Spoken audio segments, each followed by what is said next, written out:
Donc, comme je le disais, la prochaine table ronde va concerner le sport santé. Alors, pourquoi inscrire le sport santé au sein de ce programme sur l'alimentation, enfin sur la cuisine méditerranéenne? Parce que la cuisine méditerranéenne, c'est aussi une cuisine santé qui fait du bien. Enfin, c'est une cuisine plaisir, mais aussi une cuisine qui fait du bien au corps. Bon, ben voilà, elles sont vraiment hyper dynamiques, donc elles arrivent de suite. Donc, Morgane Miller, enchantée. Ouais. Claudia Modica, prenez place. J'allais les appeler au fur et à mesure, mais bon, vous avez compris, on a affaire à des jeunes femmes dynamiques. Prenez place, installez-vous, vous le souhaitez. Il y a une chaise en trop, donc Dimitri va là. On fait ça tout ça en direct. Hein. On n'a pas répété. Voilà. C'est de l'impro total, c'est du vrai. Voilà, on est au théâtre. Hein. On ne fera pas de cinéma ici. Voilà. Donc, je disais, la ville de Canet promeut aussi le sport santé depuis maintenant quelques années. Donc, la ville de Canet est connue pour son bassin de natation qui a accueilli de grands nageurs. Tout au long de l'année, il y a des stages sportifs qui sont organisés au sein du bassin et de la piscine Arlette Franco. Donc, des professionnels, des jeunes, mais aussi des gens qui viennent s'entretenir tout au long de l'année. Donc la ville promeut cette dynamique-là, et je crois qu'aussi aujourd'hui on est dans cette fameuse tendance à promouvoir une alimentation saine, une alimentation sport-santé.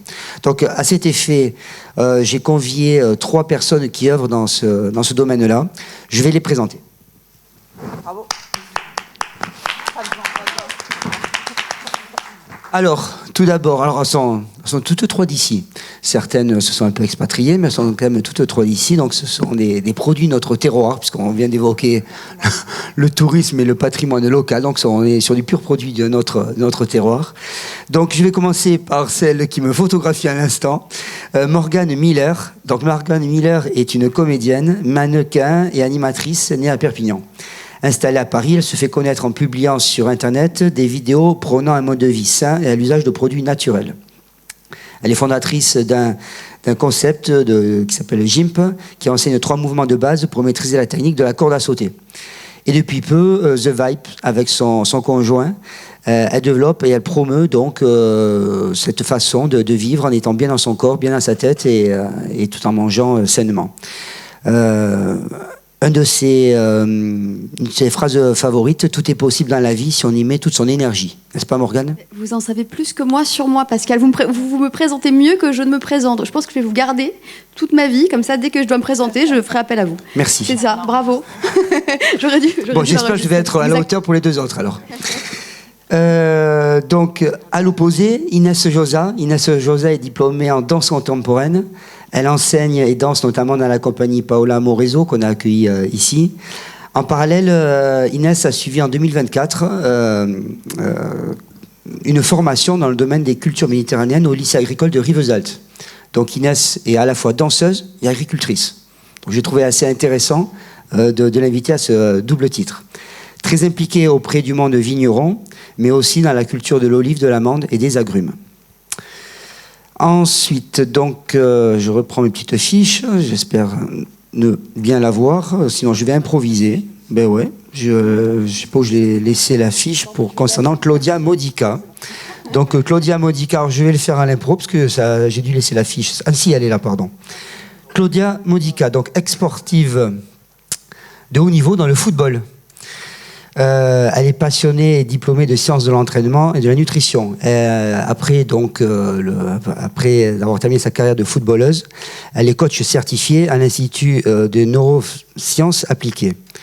Et puis elle est aussi experte, comme elle dit, en cassage de mythes et préfère aller à contre-courant qu'à contre-cœur. Et elle est distributrice de Good Vibes. Exact. Aujourd'hui, Claudia est également comédienne. Et donc, malgré son jeune âge, elle a déjà, je crois, 3 carrières derrière elle. Peut-être qu'elle finira astronaute plus tard, je sais pas. Bon. Voilà pour vos présentations. Ensuite. Alors, une des premières questions que je voulais vous poser. On va commencer par Claudia, tiens. Tu as été footballeuse de haut niveau, puis coach sportive. Aujourd'hui, tu continues dans le sport, mais aussi tu es humoriste puisque tu fais du stand-up. Donc, comment tu arrives à concilier donc, ce passé de footballeuse, de coach, et aujourd'hui, qu'est-ce que ça t'apporte en tant que jeune comédienne ? Alors, bonjour à tous, déjà, premièrement. Merci pour la présentation. C'était pas facile parce qu'on est toutes avec des domaines un peu différents et c'est cool. Alors, pour moi, le sport, ça a toujours été indispensable dans ma vie. La nutrition, ça l'est devenu aussi dans ma carrière de sportive de haut niveau parce que pour performer, il faut bien manger, c'est indispensable. Et aujourd'hui, en tant qu'humoriste et pour performer sur scène, c'est pareil. Pour la créativité, c'est indispensable. L'activité physique, être en mouvement et la nutrition. On se nourrit avec des choses qui vont nous permettre d'entretenir notre cerveau, d'entretenir notre bien-être, notre santé physique, mais mentale également. Donc c'est pour moi indispensable aussi sur scène d'avoir une nutrition toujours équilibrée, en majorité. Je fais de mon mieux pour ça. Et puis de bouger toujours un maximum régulièrement, tout type de sport, voilà, d'être en mouvement, le plus important. En fait, est-ce que le sport santé est pour vous trois un mode de vie ? Pour ma part, oui, totalement. Totalement, aujourd'hui, c'est indispensable. Je dis souvent que c'est devenu comme le fait de me brosser les dents, en fait. Ça fait partie de mon quotidien, comme ça, quoi. C'est même pas, je me pose plus la question, en vérité. Moi, c'est pareil, tu vois, Claudia, ce matin, je faisais mon jog. Moi, je viens de Paris, je suis arrivée hier. Et j'ai retrouvé un petit peu le plaisir de respirer l'air du Sud avec un peu moins de pollution, c'est vrai que ça fait plaisir. Et donc, tu vois, je faisais mon sport et je me suis fait la réflexion en me disant, aujourd'hui, j'ai 34 ans, je suis partie d'ici, j'avais 12 ans de moins. Et je me rends compte que physiquement, j'ai pas trop bougé. Et je garde une certaine joie de vivre que je dois au sport. Et par exemple, moi, perso, je sais pas vous, mais j'ai jamais fait de marathon. C'est la mode aujourd'hui, l'Aerox, j'en ai pas fait non plus. Par contre, je vois le sport vraiment comme un moyen de m'entretenir au quotidien. Et je me suis écoutée. Je pense qu'on est toutes et tous différents. On a tous des besoins différents. Je pense pas qu'il y ait de vérité générale. Mais on a tous notre propre vérité et quelque chose qui nous convient. Et c'est en ce sens que j'associe le sport vraiment à la santé. Il y a quelque chose qui fait durer. Par exemple, l'effet yo-yo, moi, c'est un truc que je connais pas. Mais je pense que c'est justement parce qu'il y a pas cette rigueur, mais il y a une certaine régularité, en tout cas, dans ma pratique sportive, même s'il y a des moments où je peux en faire moins ou plus. La vie n'est pas toujours équilibrée, mais en tout cas, il faut garder une certaine harmonie. C'est pas la même chose. Et voilà, c'est tout ce que je voulais dire. Tu en penses quoi, toi ? Inès ? Alors, moi, je vois pas bouger comme du sport. Parce que, du coup, je cours, je nage, oui. Mais avec la danse, pour moi, bouger, c'est vraiment le mouvement, c'est mettre la tête en bas, c'est trouver de la circulation. Et donc, du coup, oui, j'ai besoin de bouger. Mais faire du sport, pour moi, c'est faire quelque chose, alors que bouger, c'est pas faire quelque chose, c'est juste essentiel, quoi. Donc oui, j'en ai besoin. C'est le côté artiste. Ouais, non, mais je le vis pas. Pareil, j'ai jamais fait de course et j'ai aucune envie de faire une course. Pour moi, courir, c'est pas faire un temps, c'est pas faire des kilomètres. C'est juste sentir le cœur qui bat, qui va plus vite. C'est, comme tu dis, respirer. C'est regarder le ciel qui change de couleur. C'est ça, courir. Et nager, c'est sentir l'eau, c'est regarder à Canet. J'étais à Canet tout à l'heure. Il pleuvait, c'était super parce que tu es en relation avec. Tu sens. Tu prends un temps où tu sens les éléments de l'eau.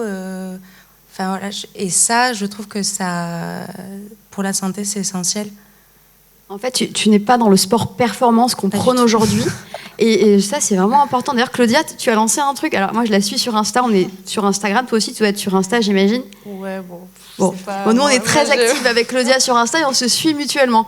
Et elle a créé un truc que je trouve absolument génial. Tu vas mieux en parler que moi, mais alors, tu me dis si j'ai compris. Vas-y. C'est une application. En fait, qui te guide quand tu cours, mais il n'y a pas de performance ni de résultat. Vas-y. Je vais juste poser mon téléphone là, j'aimerais bien filmer et retranscrire ce qu'on se dit. Comme je me dis, moi je suis très réseaux sociaux, alors je vais en profiter. Hein. Vas-y. On en parlera un petit peu après, mais vas-y. Après, c'est bien parce que Claudia, elle anime aussi la table ronde. C'est Claudia, vous animez vous-même la table ronde, c'est génial. Continuez. Parce que justement, moi, j'ai été beaucoup dans la performance due à mon passé de sportif de haut niveau. Et j'ai eu du mal à sortir de ça. Moi, j'ai couru des marathons, j'ai fait un triathlon, parce que j'avais ce besoin justement de performance, de faire des courses, de compétition, tout simplement. Et j'ai fait une petite overdose de tout ça. Et puis, avec les réseaux sociaux, c'est vrai qu'il y a beaucoup de comparaisons. On est toujours dans la performance, à se comparer au temps des autres, etc. Et en tant que coach sportive, j'ai voulu transmettre quelque chose de différent. C'est-à-dire pas suivre un programme pour faire tant de temps sur 10 km, mais suivre un programme tout simplement pour être en conscience de l'activité. C'est exactement ce que tu disais. C'est-à-dire que c'est des audios quand on court, qui vont nous guider. C'est comme si je courais avec vous, en fait, sauf que je suis dans vos oreilles, façon de parler, évidemment. Et alors, il y a évidemment beaucoup d'humour, parce que ça, je peux pas m'en passer, et ça permet aussi de faire bouger les gens sans contrainte d'être dans un truc très scolaire ou très barbant. Donc, il y a des conseils physiques, il y a beaucoup d'humour, et il y a de la conscience des éléments qui nous entourent. Donc, c'est souvent se concentrer sur sa respiration, sur le monde qui nous entoure, alors qu'on soit en salle de sport ou en extérieur. Et voilà, ça s'adapte à tout type de personnes. Et c'est vraiment la conscience et la pleine conscience de la pratique sportive. Et on est hors performance, hors sport, on est vraiment dans le mouvement, dans le bouger. Voilà. Ça s'appelle comment ton ça, c'est pas une appli, c'est sur ma plateforme de programme, et c'est le No Montre Challenge. C'est justement pour oublier le temps, tout ça. On peut courir sans montre, juste des écouteurs et un téléphone pour avoir les audios, et on se laisse guider. Voilà, je sers de chrono, je fais tout en même temps. Et prends le micro, Inès, parce qu'il y a un public qui est en face quand même. Et ce programme, c'est pour des étudiants, pour des personnes qui veulent se remettre en forme, à qui tu le dédies, quoi.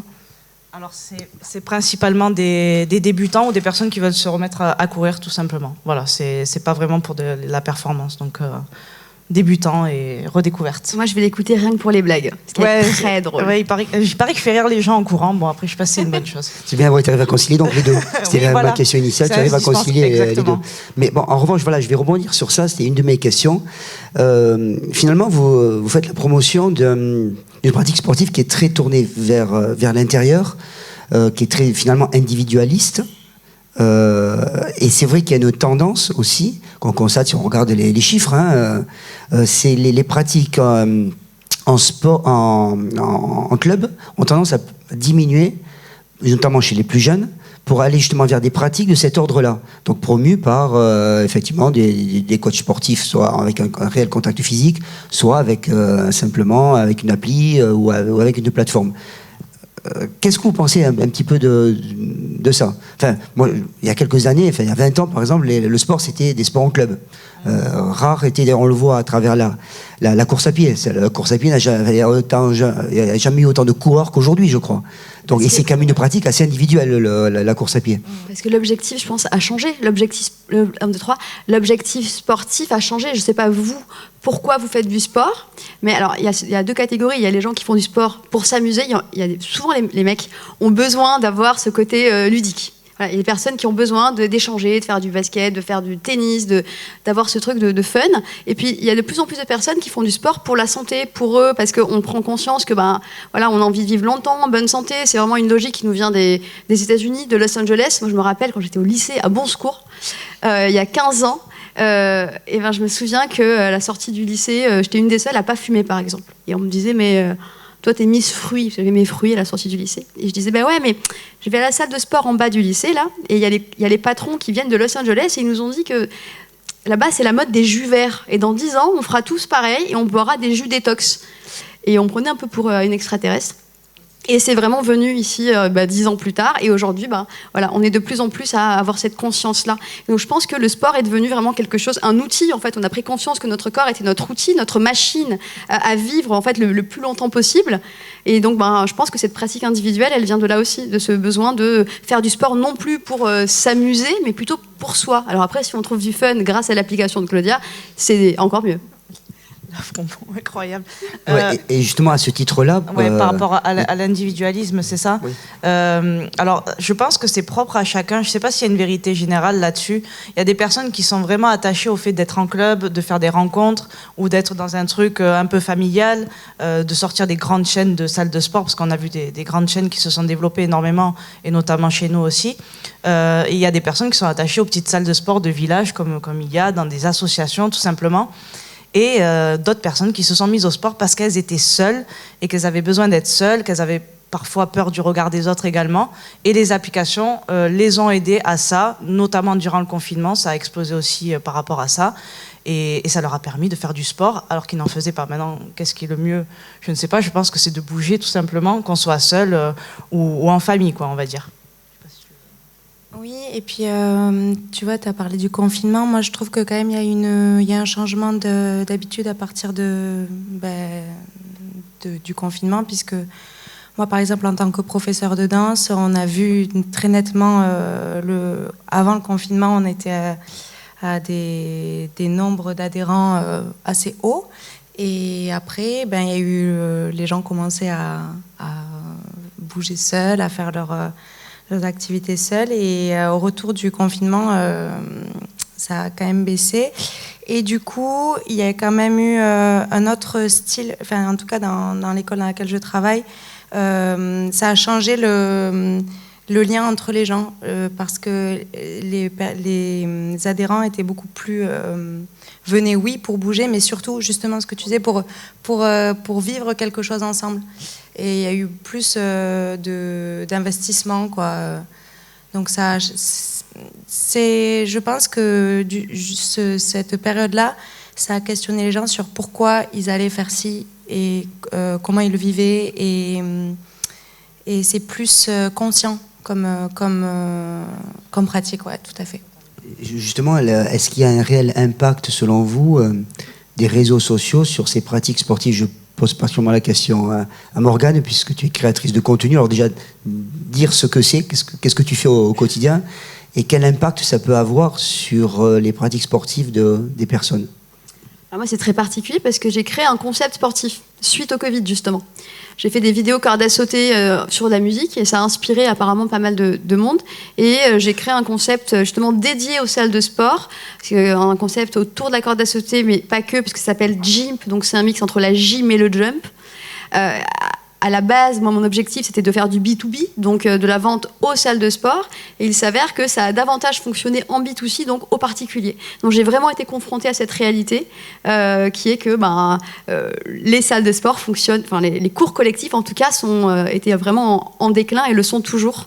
Et c'est vraiment le one-to-one qui fonctionne.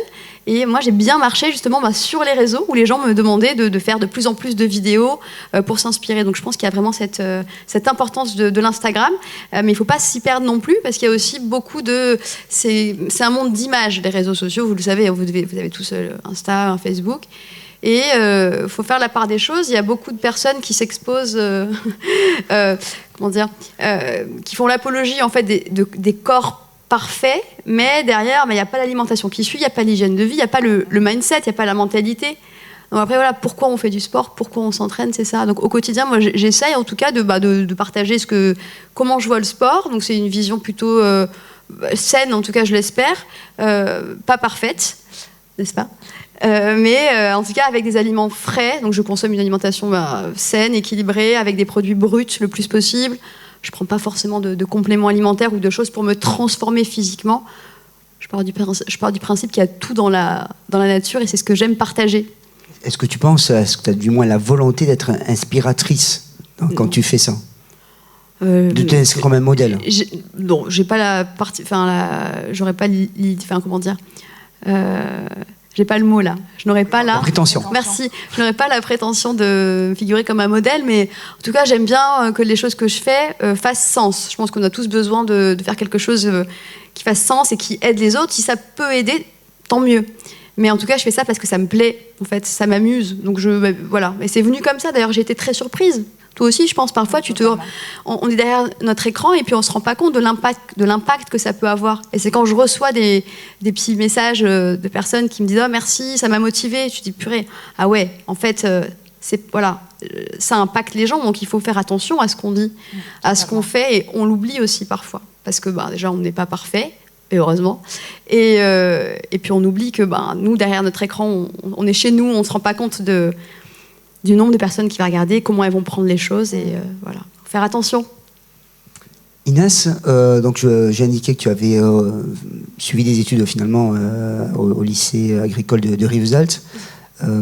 Est-ce que tu peux faire une relation entre ta pratique en tant que danseuse, prof de pilates aussi, et la culture de la terre que tu as le souhait de développer dans les années à venir?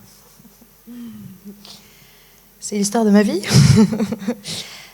Oui, moi je fais le lien parce que c'est toujours du mouvement, c'est toujours de la vie, c'est toujours de quelque chose. Bon, par exemple, pour moi, la danse, il y a un ancrage sol qui va vers le ciel et un mouvement, une circulation. Dans une plante, c'est pas la même chose, mais il y a quand même cette organisation-là et cette vie-là, quoi. Et moi, j'ai commencé à danser très tard. J'ai eu un coup de foudre pour la danse et j'ai vécu beaucoup de choses. Ça m'a fait voyager, ça m'a fait rencontrer des personnes magnifiques, vivre de très belles expériences. Et je suis, finalement, il y avait l'agriculture qui était chez moi depuis toujours, du côté de mon oncle. Et en fait, je me suis rendu compte que peut-être si j'avais été touchée par la danse, c'est parce que j'avais été baignée petite de tout ça sans m'en rendre vraiment compte. Et en fait, aujourd'hui, je trouve encore plus de sens. Bon, c'est un chemin, hein, mais je pense qu'il y a une évolution dans la vie, que j'ai fait toutes ces aventures de danse et que finalement, je reviens à celle de l'agriculture. Mais que pour moi, c'est la même chose, en fait. Quand je taille les oliviers, quand je récolte, quand je réfléchis à comment les organiser, comment on va faire, c'est un peu comme quand je crée un spectacle, comment je vais... je sais pas, c'est une logique et une organisation de vie qui, pour moi, entre la danse et l'agriculture, il y a beaucoup de... Je ressens les mêmes choses, en fait. Tu vois, en nous le disant, j'ai trouvé qu'il y avait des synergies vraiment... parfaite, et tu n'as pas besoin de plus nous l'expliquer. Je pense que vous aussi, vous avez compris. C'est très dur à expliquer. Tu l'as bien expliqué parce qu'en fait, tu vis les choses, j'ai l'impression. Tu ressens énormément et tu nous le transmets très bien, donc on a très bien compris. En tout cas, voilà, il y a des phases de vie. J'ai eu une phase de danse et là, je pense que j'arrive à une autre phase et le produit de l'olive, c'est celui qui me touche le plus, dans lequel je vois le plus d'avenir, de potentiel, de créativité, de tellement d'horizons à l'explorer et qui m'anime vraiment, quoi. Donc, alimentation et cosmétique, je ne sais plus qui l'évoquait là, mais justement, on revient à la thématique des Méditerranéennes. Hein. On a des productions d'agrumes, d'olives, d'amandes, produits donc à manger, mais aussi c'est des produits cosmétiques. Est-ce que vous pouvez nous en parler de ça? Écoute, je te dirais, là, je fais plein d'essais sur cette campagne parce que cette année, on a beaucoup de chance. Il y a beaucoup d'olives, beaucoup, beaucoup, beaucoup. En plus, là, donc, il y a eu du vent, donc les mauvaises sont tombées. On finit les récoltes demain. Donc, on a une petite presse. On va essayer j'ai essayé des saumures différentes pour l'olive de bouche. On va y tester des huiles aromatisées avec des basilics, tout ça. Et ensuite, avec les lits des huiles, on essaiera aussi à faire des savons, des produits. Donc voilà, je ne veux pas m'avancer parce que je ne sais pas comment vont être les résultats. C'est la première fois de ma vie que j'essaye de faire ça, mais ça sent bon, quoi. Justement, est-ce qu'il n'y a pas sur notre territoire quelque chose à faire dans ce domaine-là? Parce que moi, je me suis un petit peu renseignée. Effectivement, voilà, la cosmétique et cette production, autant les agrumes, on produit de l'excellence, de l'huile d'olive aussi, mais il me semble qu'il n'y a pas forcément beaucoup d'exploitation de cosmétiques, enfin une économie autour du cosmétique dans le département et ces produits sains. C'est pas facile à modéliser. Ouais, c'est des gros projets, tu vois, Bon, moi, j'ai de la chance parce que j'ai des arbres à disposition. Bon, c'est du travail, hein, mais déjà, j'ai un foncier qui est accessible. Quand tu veux t'installer en agriculture, pour te faire accompagner, enfin, pour pouvoir loin, il faut avoir des objectifs assez hauts et juste se baser sur de la cosmétique, c'est pas encore... ça pèse pas assez encore. Tu réfléchis. Je réfléchis. D'accord. Et en fait, non, il faut avoir plusieurs cordes à son arc. C'est pour ça que l'olive, c'est intéressant, puisque tu peux faire de la bouche, tu peux faire de l'huile, tu peux faire de la cosmétique, tu peux faire du ménager, tu peux aussi rebasculer sur de la fertilisation agricole. Donc, enfin, c'est un produit qui est très, très, très fort. Donc oui. Mais là, c'est tranquillement. Il faut y aller doucement parce que tu peux pas faire machine arrière. C'est pas la danse. La danse, c'est un temps, c'est des one-shots, on essaye, on voit, c'est pas grave, ça va vite. C'est très... Voilà. L'agriculture, non. Il faut y aller doucement, observer, petit à petit. Donc, voilà. Beaucoup de prudence. Est-ce que vous avez des routines alimentaires ou moins des conseils alimentaires, des choses que vous faites comme ça quotidiennement? Enfin, je pense par exemple boire un jus de citron le matin ou enfin, des choses de cet J'avoue que ordre-là. c'était pas forcément idéal, ça, en fonction des profils qu'on a. Non, merci, c'est bien. Ben oui, en fait, moi je faisais ça pendant des années. Vous voyez, j'ai un profil qui est hyper... je suis assez menu, quoi. Donc moi je fais du sport pour me renflouer un petit peu. On a tous des besoins différents. Et tous les matins, tu vois Pascal, je buvais mon jus de citron, déjà, sans paille, c'est pas bon pour les dents. Et on m'a dit qu'en fait, tu vois, c'était pas bon parce que ça pouvait enlever le fer chez certaines personnes en fonction du profil ayurvédique. Donc c'était Vata, il y a plusieurs trucs. Donc voilà, donc ça c'est pas forcément bon. Moi je pense qu'il faut s'écouter, qu'on a tous une évolution dans la vie. Il y a les saisons qui changent, notre corps qui change, notre âge qui change. Je pense qu'il y a des vérités générales. Donc tous ces trucs de il faut faire ça le matin, il faut... En fait, tout se contredit, de toute façon, vous le voyez. Il y en a qui vont dire ah non, il faut manger ça, non, il faut pas manger le matin. En fait, il n'y a pas de vérité, c'est ça le secret.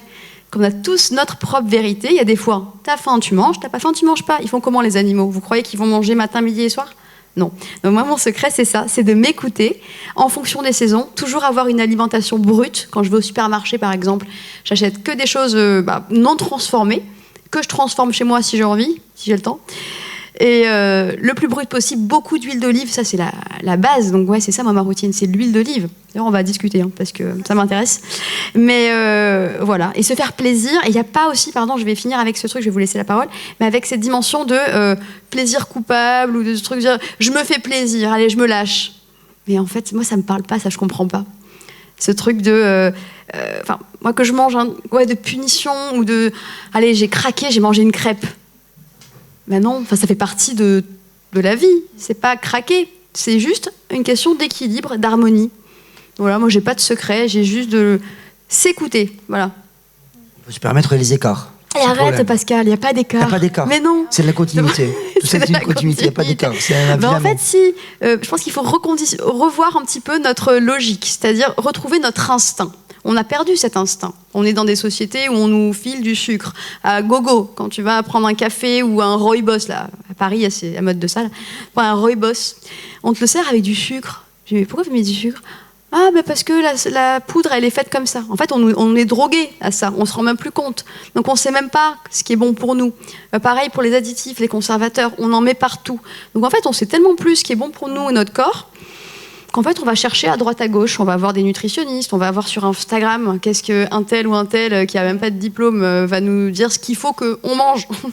Et c'est pour ça aussi, j'ai créé un concept d'ailleurs qui s'appelle The Vibe. Vous pourrez aller voir sur Instagram. C'est cette notion de, voilà, retrouve la vibe qui est en toi, retrouve le feu que tu as en toi. Ben, comment? En te retrouvant toi-même, en te reconnectant à toi et en arrêtant d'écouter les conseils. Alors, c'est très bien de prendre des conseils, attention. Hein. Il y a des gens qui partent de très loin et qui ont besoin qu'on les guide. Mais je pense qu'à terme, on a tous une vraie conscience, un vrai instinct et on est plus intelligent qu'on ne le pense. Il suffit de le retrouver. Donc, éliminer tout ce qui est trop transformé et pas bon finalement, revoir les bases de son alimentation pour que finalement, quand on a envie de manger une crêpe ou une pizza, ce ne soit pas un écart, mais ça ne pèse pas sur la balance, puisqu'au quotidien, l'alimentation elle est tellement évidente, le sport est tellement régulier, qu'en fait, qu'on mange une pizza ou pas de pizza, ça ne change rien, ni au mindset, ni au corps, puisque la vie, elle est équilibrée au quotidien. Tu es d'accord, Claudia? 100%. Ce qui compte, c'est ce qu'on fait la majorité du temps. Il n'y a pas d'écart, il n'y a pas de tout ça. Je suis aussi dans cet état d'esprit. Et il faudrait peut-être apprendre à désapprendre. C'est-à-dire, on se nourrit d'informations sur les réseaux sociaux. Maintenant, il y a l'intelligence artificielle, donc c'est pire ou mieux, ça dépend comment on l'utilise, c'est toujours pareil. Mais j'ai l'impression qu'en ce moment, c'est pire. Et pour l'instant, on va voir au fur et à mesure comment ça évolue. Donc on se nourrit, on prend plein d'informations, on croit qu'on apprend plein de choses, mais après on se retrouve devant un buffet, par exemple, et on ne sait plus quoi choisir. Parce qu'on a entendu que ça, c'était pas bon. Et puis cet aliment aussi. Et puis un tel, il a consommé ça, et finalement, il est intolérant. Et la dernière fois, j'étais ballonnée quand j'ai mangé ça. Et on se retrouve, en fait, on va manger de l'air bientôt, et encore, elle est polluée. Donc comment on fait? Même l'eau, il y a des problèmes. Donc je pense qu'il faut apprendre à désapprendre et revenir aux fondamentaux. Nos grands-parents, comment ils mangeaient, il y avait des produits bruts au maximum. On est quand même dans un endroit de France où l'huile d'olive, c'est quand même la base de tout et ça a des vertus pour la santé qui ne sont pas négligeables. Négligeable, c'est en portugais. Mais vous m'avez compris, je le sais. Moi, j'ai pas grandi au beurre, par exemple. Je sais pas si vous c'est pareil, mais le beurre, c'est un aliment assez inconnu. Voilà, il y a plein de vertus dans notre alimentation. Très riche en vitamines et très bon pour la peau sur les tartines le matin. C'est vrai, mais l'huile d'olive le remporte haut la main. Et non, il faut revenir à la base et au maximum d'aliments bruts. Franchement, là, vous couvrez aucun risque. De préférence bio, parce qu'on sait qu'on met plein de bêtises. L'aliment brut, vous n'avez de cesse de dire ça. Qu'est-ce que c'est un aliment brut? Un aliment brut, c'est les fruits, les légumes, c'est ce qui n'a pas été transformé. Le moins possible, en tout cas. On ne le cuisine pas, alors? Si, on le cuisine, si possible. De l'huile d'olive, d'accord. Comme on veut, on peut le faire cuire. Alors après, il y a des modes de cuisson qui vont dénaturer, qui vont enlever plein de vitamines et de minéraux, donc ça va dépendre des aliments. La cuisson vapeur, on sait que généralement, ça préserve un maximum de nutriments. Et après, on le cuisine comme on veut. Il y en a qui mangent cru aussi. Ça dépend de plein de choses. Mais si déjà l'aliment, il est bio, qu'il n'y a pas eu trop de choses dessus, qu'il est local, par exemple, c'est encore mieux. Le reste, c'est de la littérature. Est-ce que ça ne coûte pas trop cher, ça? Est-ce que tout le monde peut se permettre d'acheter au marché ces bonnes oranges? C'est une très bonne... Je suis tombée sur un podcast à ce sujet. Et c'est vrai qu'on a tendance à dire, mais en fait, c'est facile de bien manger, il faut arrêter, ça coûte pas plus cher, etc. Mais il y avait un chroniqueur qui a émis une idée, moi, qui m'a vraiment interpellée. Et je me suis dit, la prochaine fois, je réfléchirai avant de parler. C'est vrai qu'on dit souvent que les personnes un peu obèses, qui ont des problèmes de poids, ce sont malheureusement les personnes les plus pauvres dans la population. Et alors, c'est pas une volonté, c'est pas une question de... C'est juste que quand tu vas au supermarché et que tu as écrit promo en gros, tu réfléchis pas et tu achètes les pires merdes, en fait, parce que c'est pas cher et quand t'as pas le choix. Parce que 1 centime, c'est 1 centime, et t'achètes des choses qui te font grossir et qui sont pas bonnes pour ta santé. Donc oui, évidemment, c'est plus... c'est meilleur pour la santé. Et ici, dans les régions du Sud, c'est plus facile de bien manger parce qu'on a à proximité, encore une fois, des fruits et des légumes de petits producteurs locaux, etc. Encore faut-il avoir le temps, avoir les adresses, habiter au bon endroit. Moi, je suis à Paris, par exemple, les gens qui ont moins d'argent, ils vont acheter les promos. Et ici aussi, je pense que c'est une question malheureusement de niveau social, de classe sociale. Et je pense qu'on n'est pas tous égaux et pas tous logés à la même enseigne. Et c'est pas si facile de bien manger. Encore faut-il avoir les informations, le budget, parce que et le temps. Et quand on n'a pas les moyens, c'est des choses qu'on n'a pas forcément. Avoir à cet accès. Et voilà. Après, il y a des gens qui ont moins les moyens, mais qui ont une certaine peut-être dimension, une intelligence autre, ou qui ont la chance, en tout cas, d'avoir accès à ces informations et qui vont aller chercher des aliments frais, mais c'est pas à portée de tous. Aujourd'hui, effectivement, l'accès à l'information peut-être est assez facile, mais effectivement, on constate des écarts sociaux importants entre une population qui, pour certains, une population peut-être un peu moins argentée, a tendance à grossir, et une population qui est un peu plus d'argent, qui, elle, fait beaucoup plus... Une salle de sport, ça coûte cher. Avoir une pratique sportive régulière, ça peut coûter cher selon la pratique. C'est pas qu'une dimension de salle de sport, parce qu'on peut ne pas avoir d'argent et aller faire son footing le matin, son jogging le matin. Moi, je le vois, j'étais étudiante, j'avais pas un rond, j'allais faire mes joggings derrière le stade Aimé Giral et mes pompes dans l'herbe. Voilà. Oui, aujourd'hui, je peux me payer une salle de sport, là, je suis pas mieux. Mais oui, j'ai le confort.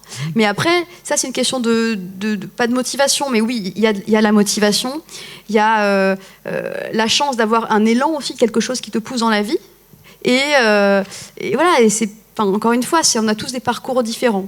Mais moi, je pense qu'on peut effectivement avoir accès à une pratique sportive et à une alimentation saine quand on cherche ça. Mais c'est quand même plus facile quand on vient d'un certain milieu, parce que l'information, elle tombe du bec. Elle tombe direct dans le bec. Et surtout, on n'a pas les mêmes problématiques. Quand on a moins d'argent, je pense que la prio, c'est de se nourrir. C'est pas de se nourrir bien. Donc c'est ces écarts-là. Qu'est-ce qui pourrait faire changer les choses? Vas-y. À nouveau président. Non, alors non, c'est une question qui est vaste et en même temps, est-ce que nous on peut faire changer les choses? Forcément, ce serait de rendre plus accessible la nourriture à tout le monde et notamment les produits bio, par exemple, qui sont un peu moins chers. Mais on se retrouve avec les problèmes des agriculteurs, etc., qui ne peuvent pas non plus trop baisser les prix. Donc moi, j'ai pas la réponse. Ce serait génial. Et c'est vrai qu'il y a un ordre de priorité pour quand on a moins les moyens. Mais je dis aussi que l'argent que l'on met dans la nourriture, on la mettra pas dans le médecin pour nous soigner, par exemple.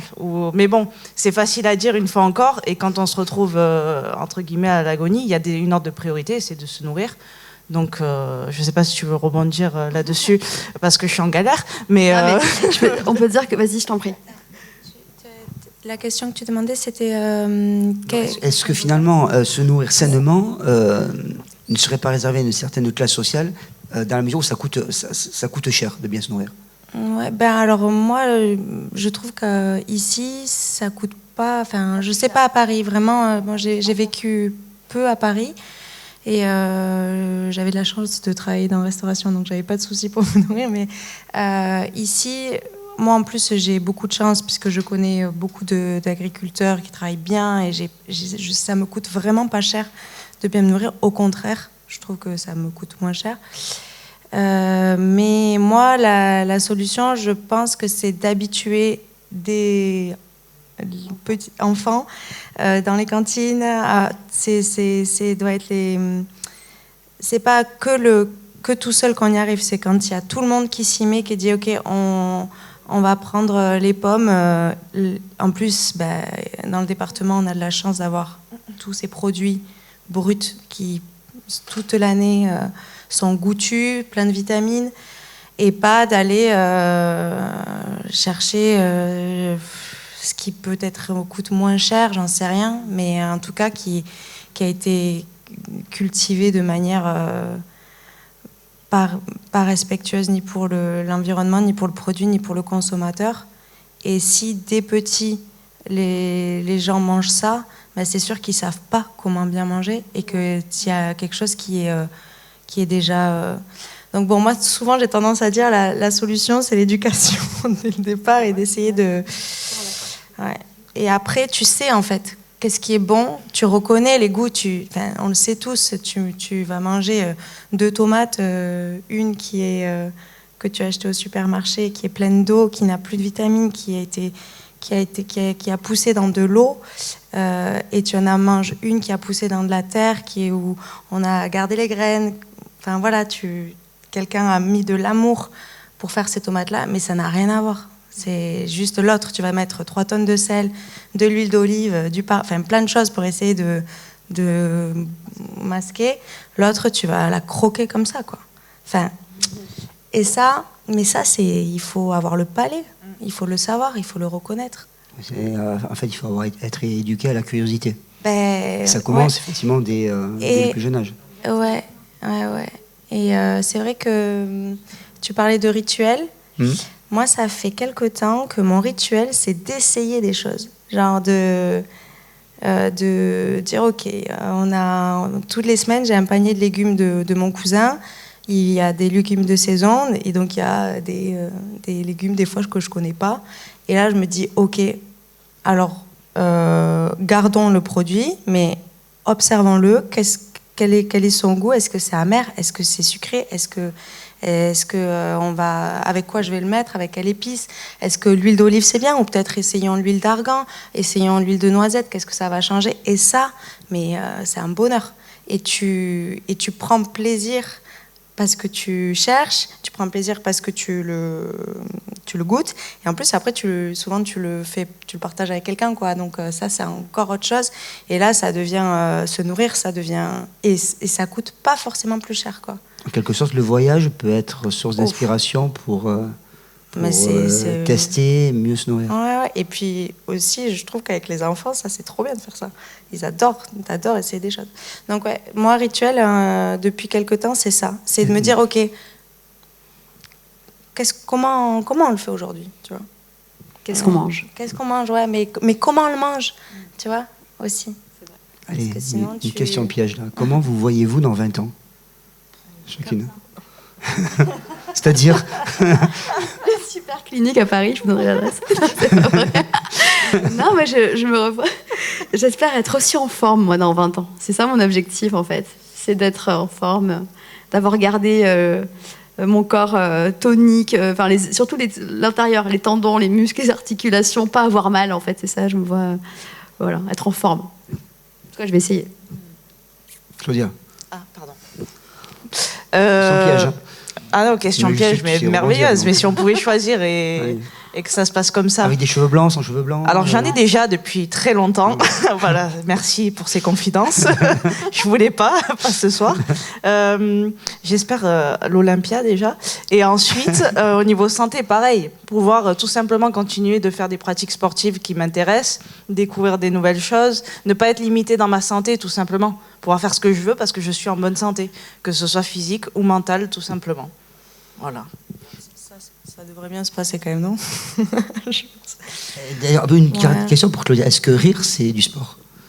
C'est une très bonne question. Même faire rire, est-ce que c'est du sport? Alors, faire rire, c'est du sport. Oui, ça je te confirme que oui. Mais rire, c'est du sport. Vous brûlez des calories. Alors, calmez-vous, c'est très peu. Mais quand même, on brûle des calories quand on rit. On travaille un peu les abdos. Alors, si vous vous concentrez dessus, encore plus. Donc, au niveau des mâchoires, etc. Donc, oui, on peut dire que rire, c'est un conseil, il faut rire pour être en bonne santé. Ne me dites pas, oui, je fais du sport, je vais au Comedy Club toutes les semaines. Moi, je sais que quand, dans les cours de pilates, je fais rire les élèves quand ils sont... Alors là, c'est... Ouais. Là, tu travailles 4 fois plus parce que tu dois maintenir le transverse. Donc, ouais. Du coup, non, dans 20 ans, comment tu te vois? Dans 20 ans, donc 50 ans, franchement, dehors. La première image que je vois, c'est dehors. Après, oui, avec des arbres. Après, on ne sait pas de quel arbre on aura dans 20 ans. Ici, oui. J'aime bien la Méditerranée quand même. J'arrive jamais à trop m'éloigner. Donc, vous avez toutes les trois, je crois, des origines très méditerranéennes. Hein. Peut-être vous pouvez dire d'où vous venez un petit peu, ça peut être intéressant. Ouais, moi, entre la Catalogne Nord et la Catalogne Sud, ça, je sais pas, peut-être ce sera plus bas, mais ouais. Et puis oui, bouger, et puis travailler avec les éléments, là, voilà. Un peu pareil, quoi. Claudia, tu viens d'où? Alors, moi, je suis née à Perpignan, à la clinique des Platanes, qui n'existe plus. On se demande pourquoi. Et ensuite, j'ai une mère espagnole et un père pied noir et des origines siciliennes aussi. Donc, pure méditerranéenne, avec un bon caractère qui va avec. Merci. Alors, moi, j'ai ma mère qui est kabyle, ma grand-mère, du coup. Mes parents sont nés en France. Mon père d'origine espagnole. Pareil, mes grands-parents sont nés en Espagne, mon père est né en France. Et moi, je suis parisienne et j'en ai strictement rien à foutre. Oui, parce que tu peux en dire un mot de ça? Non, je fais des vidéos sur Insta, en fait, où j'incarne une parisienne absolument connasse qu'on adore détester. Et voilà, et je finis mes sketchs par ça. Et ouais, c'est vrai, ça se mixe à toutes les sauces. Hein. Mais on peut venir de nous n'importe où et on peut dire ça aussi. Ça Allez, marche. pour terminer, est-ce que vous pouvez nous donner chacune un de vos projets à venir? Je suis sûr que vous en avez plein. Ah oui, bah voilà, un seul. La fiction, le cinéma. Voilà. Jouer dans un film. Okay. Moi, je vais réaliser le film dans lequel... Super. Non, moi, c'est mon premier spectacle là, qui vient de terminer. Enfin, l'écriture vient de se terminer. On dirait qu'il s'est écrit tout seul, presque. Donc, c'est de le jouer, tout simplement. Ben, moi, c'est des produits à base d'olives. Tu avais déjà révélé le projet, quoi. On peut faire un film sur son histoire avec un personnage principal. Enfin, moi, je dois. Si vous voulez, je suis le producteur. Ah ben, c'est parfait, Pascal. Hein, On signe voilà. où? C'est bon, elle est bête tout à l'heure, là. Ça marche. Le public, est-ce que vous avez des questions? Sport santé ou autre, hein? N'hésitez pas. Hein. Attendez, je vous passe l'outil pour que tout le monde nous entende. Ah, c'est chouette, on voit bien. Regardez ça. Essaye. Merci. Merci de votre bonne humeur et de votre envie. Franchement, c'est très très agréable. Effectivement, nous avons une petite différence d'âge puisque j'ai 80 ans. J'ai eu la chance de... Merci. Dans le noir, c'est plus pratique. Et je me cache derrière une visière, voilà. Simplement, j'ai eu la chance de faire beaucoup de sport, de courir très longtemps. J'ai fait des semi-marathons, des marathons. J'ai fait un peu de sport co, du handball, du foot. Je veux pas raconter ma vie. Simplement, c'est qu'un jour, je suis parti courir et j'ai pas pu revenir en courant. Et depuis, malheureusement, je n'ai pas pu reprendre la course. Et je n'ai pas pu retrouver non plus, avec tout ce qu'on m'a proposé, avec tout ce que j'ai testé, de retrouver l'idéal que j'avais pour trouver la récupération, aussi bien physique que mentale, quand j'allais courir. C'était pour moi ma façon de me ressourcer. Le vélo ne m'a jamais apporté cette chose-là. La relaxation m'en apporte un peu. Mais aujourd'hui, je suis en quête de trouver quelque chose qui puisse me redonner la sérénité. J'ai toujours envie d'avoir envie, mais malheureusement, je n'ai plus la capacité physique. Voilà. Je marche encore beaucoup, mais c'est pas du tout la même chose que courir. Et je suis pas, moi, de votre génération, bien sûr. Vous avez entendu qu'il y a une petite différence. Mais moi, courir avec des écouteurs, je comprends pas aujourd'hui comment on peut le faire. Parce que quand on court, on est vraiment avec la nature, pour les odeurs, les bruits, la sensation de ces oiseaux, ces animaux. Et tout ça, on le récupère pas de la même façon quand on court pas. Voilà. Est-ce que vous avez essayé la corde à sauter? Oui, alors mon problème est un problème d'articulation. Je sais, je me doute. C'était pour la blague. Malheureusement, voilà, j'arrivais même plus à monter les escaliers. Donc aujourd'hui, ça va mieux, mais c'est très difficile. Et je n'ai qu'une envie, c'est de repartir courir. Si j'en avais la capacité, je courrais. Voilà. En tout cas, vous avez une très belle voix qui porte. Je peux faire partie du film. Alors. Ouais, vous venez. C'est bon, un acteur. Et justement, est-ce que vous vous intéressez aux pratiques sportives d'avant? Est-ce que vous êtes un petit peu documenté à ça? C'est-à-dire d'avant. De javelot. D'avant, enfin, je sais pas moi, les Grecs apparemment étaient de magnifiques sportifs. Est-ce que vous êtes intéressé C'est les mêmes pratiques qu'aujourd'hui, non? Attends, Je mais sais le pas. marathon d'ailleurs, vous savez Oui. que le marathon, Oui. vous savez d'où ça vient, Oui, Pascal? oui. Alors racontez-nous, vous le raconterez mieux que moi, Bah, si c'est vrai. Le marathon, donc c'était pour permettre de transporter un message Oui. à la ville de Marathon. Donc, Non, je crois que c'est marathon, c'est un mec qui... Ouais, j'ai hésité aussi en je vous crois le que disant, je mais crois vous que m'avez... c'est pas la ville, c'est pas le Marathon? Alors non, je crois que c'est la personne qui s'appelle Marathon et qui a couru... Qui a des spécialistes là. Qui a couru... On a Attends, une spécialiste, je crois attendez. que c'est ça, mais alors, ouais. On a une D'où vient spécialiste. Qui a couru un marathon. En fait, il a couru le... C'est la ville, hein, non? C'est une... Mais est-ce que vous savez pourquoi il fait 42 km, Parce qu'il a couru ce... Oui, mais c'est il Marathon faisait qui est 42 venu... km de là à là. C'est la ville marathon. C'est la ville marathon. C'est la ville. C'est la ville marathon. Ah, merci. On a une autre actrice pour le film. C'est la script, celle qui va nous dire... Et, excusez-moi, mais juste ancienne coureuse aussi. Bravo. Alors on Monsieur, vous écoute. Avec des problèmes d'articulation, avec une prothèse maintenant. Ne courez Je n'ai pas. jamais retrouvé autant de plaisir et de détente que quand je faisais de la course à pied. Pourtant, maintenant, bon, je fais du vélo et j'essaye de nager, mais c'est pas la même chose. Par contre, je me suis beaucoup basée pour aller mieux sur l'alimentation. L'alimentation saine. Donc non transformée et tout. Et pour moi, la façon de récupérer, ça a été beaucoup au niveau, après le gros effort, alors je ne sais pas ce que vous en pensez, c'est l'apport de suite après de protéines. Alors, pas spécialement de protéines animales, parce qu'il y a tout ce qui est aussi les légumineuses et tout ça, et les fruits secs et tout ça, et beaucoup de fruits secs, voilà. Mais la prod, c'est la vie. Hein. De toute façon, même en vieillissant, bien. tu vas mieux le dire que moi, mais... Oui, alors en vieillissant, il y a quelque chose qui s'appelle sarcopénie, et on pense évidemment à cette personne qui lit actuellement le Comte de Monte Cristo. Alors sarcopénie, c'est un terme latin ou grec d'ailleurs, je ne sais pas, je ne vais pas pouvoir le dire, mais qui signifie la perte de masse musculaire avec l'âge. Et ça commence à 25 ans, c'était de la bonne nouvelle avec laquelle vous allez partir aujourd'hui, et ça augmente d'année en année. Et donc, les protéines sont indispensables, évidemment, au maintien de la masse musculaire. Alors, quand on entend protéines, on pense à Schwarzenegger, mais ne vous inquiétez pas. Voilà, Schwarzenegger consommait d'autres choses qui permettaient tout ça. Les protéines ne vous feront jamais devenir ce que vous imaginez. C'est aussi indispensable pour votre cerveau. C'est pas que pour les muscles. Ça a d'autres bienfaits, d'autres vertus pour la santé. La récupération, évidemment. De toute façon, quand on souhaite récupérer, une bonne hydratation, une bonne alimentation complète, donc protéines, glucides, lipides, voilà, donc le bon gras et des féculents, etc.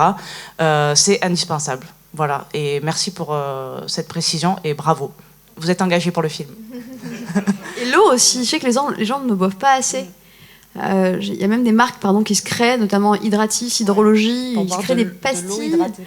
Ouais, et des eaux avec des goûts, en fait, pour que les gens boivent, parce qu'on ne boit pas assez. Et là, c'est super important, même pour bien vieillir. Comment on se voit dans 20 ans, je pense que s'il n'y a plus d'eau, on est mal barré. Voilà. Dans 20-30 ans, il n'y en aura plus. Moi, j'avais une question peut-être un peu plus pour Inès, mais valable pour vous deux. L'importance, par rapport à votre métier, mais l'importance du gras dans l'alimentation santé. Est-ce que le gras a une importance, une place dans votre alimentation? Ah oui. Il faut mettre... moi, je pense que le gras, ça vient enrober tous les nutriments, tout ce que tu vas manger, et ça l'enveloppe et ça le fait bien assimiler par ton corps. Quand ça... Bon, c'est un peu les intestins, tout ça, mais ça permet une meilleure absorption. Si tu mets pas de gras dans ce que tu manges, en fait, ton corps, ça va pas être bien assimilé. Après, voilà, il y a différents gras. Il faut savoir ce qu'on mange, savoir d'où ça vient, équilibrer. Voilà, il y a des graisses d'origine animale, d'origine végétale, et un peu de tout, quoi. Et oui, moi, je pense que... Et puis le gras, ça crée aussi de la satiété, quoi. C'est bien quand tu as fait un effort de manger, c'est réconfortant après d'être là. C'est bon, j'ai eu mon repas, quoi. Voilà. Puis ça se voit aussi sur le visage. Là, on parle beaucoup du corps, etc. Mais on oublie le visage. Et je pense que bien vieillir, c'est ça aussi.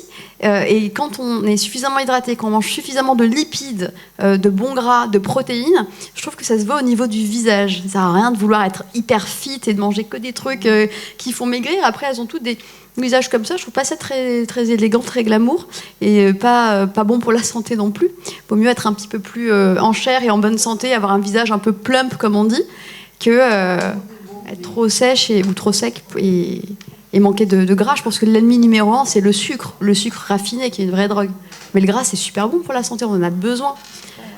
Une question là-haut. J'espère que c'est pas mon père. Ah, si c'est ton père, Claudia, c'est ton père. Ça va, il m'a entendu.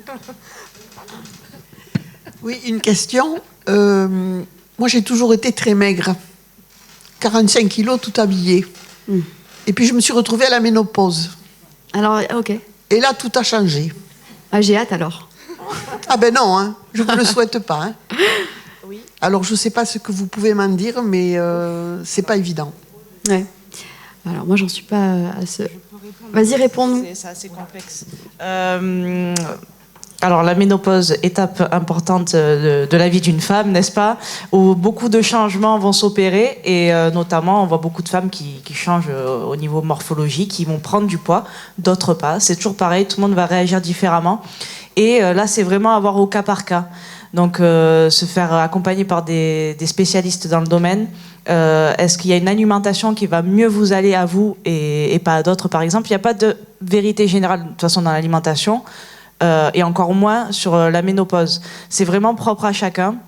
Donc, à vous de tester peut-être des choses différentes, mais vous faire accompagner par un spécialiste dans le domaine. Il y a des nutritionnistes même qui se spécialisent dans cette période-là de la vie et qui vont pouvoir vous orienter au mieux, parce que c'est beaucoup trop complexe et beaucoup trop interindividuel, en fait, pour dire faites ça ou voilà. Il n'y a pas une seule vérité.